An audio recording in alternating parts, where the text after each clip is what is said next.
Kapitulli 12. Në atë kohë, mbreti Herod filloi të përndjek disa nga besimtarët e kishave. Jakobin, vëllain e Gjonit, ai e vrau me shpatë. Kur pa se kjo gjë u pëlqeu judenjve, urdhëroi të kapnin edhe Pjetrin. Ishin ditët e festës së bukëve të pambrujtura. Pasi e kapi, Herodi e foti në burg dhe u dorëzoi 4 grupeve me nga 4 ushtarë që ta ruanin, me qëllim që pas Pashkës ta nxirrte para popullit.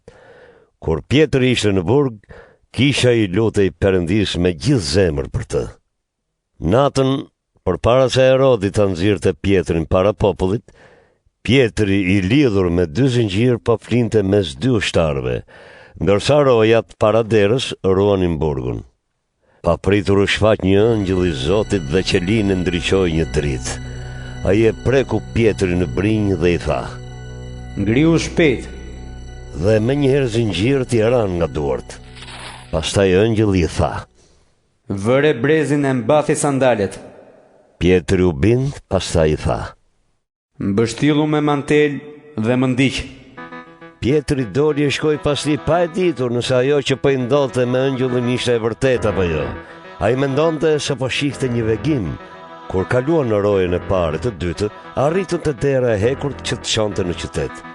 Ajo u hap vet. Ata dolën dhe ecën në një rrugë dhe ëngjëlli u largua nga ai menjëherë. Atëherë Pjetri erdhi në vete e tha: "Tani e di me të vërtetë se Zoti dërgoi ëngjëllin e tij e më çliroi nga duart e Herodit, e nga gjithçka që judejnë të kishin ndërmend të bënin me mua." Kur e kuptoi këtë gjë, shkoi në shtëpinë e Maris, nënës së Gjonit, që e quanin edhe Mark. Aty ishin mbledhur shumë veta e po luteshin. Ai trokiti në derën e jashtme. Një shërbëtore me emrin Rode erdhi të hapte derën. Kur dëgjoi zërin e Pjetrit, ajo u gëzua aq shumë sa që në vend që të hapte derën, shkoi me vrap brenda dhe lajmëroi se Pjetri ishte te dera. Ata i thanë: "Ti nuk je në vete." Por ajo nguli këmbë se ishte e vërtet. Ata i thanë: "Është ëngjëlli i tij." Ndërsa Pjetri vazhdonte të trokiste.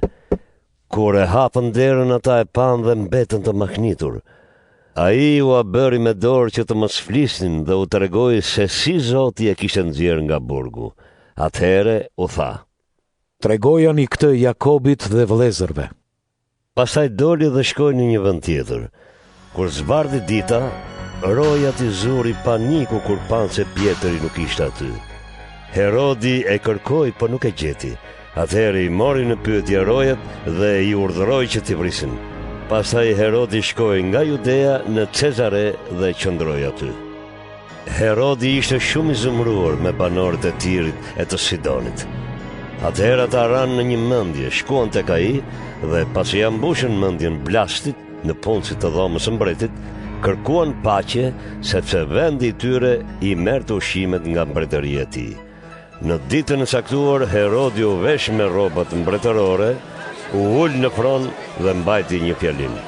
Populli bërhoriste: "Ky është Zë Perëndie, e jo njeriu." E menjëherë një ëngjëll i Zotit e goditi Herodin, me që ai nuk i dha lavdi Perëndis. Ai dha shpirti brejtur nga krimbat. Dhe fjala e Perëndis përhapi gjithnjë më shumë. Barnaba e Sauli, pasi e përfunduan detyrën për të quar ndihmën besimtarëve të Jeruzalemit, u kthyen në Antioki dhe morën në vete Gjonin që quhej edhe Mark.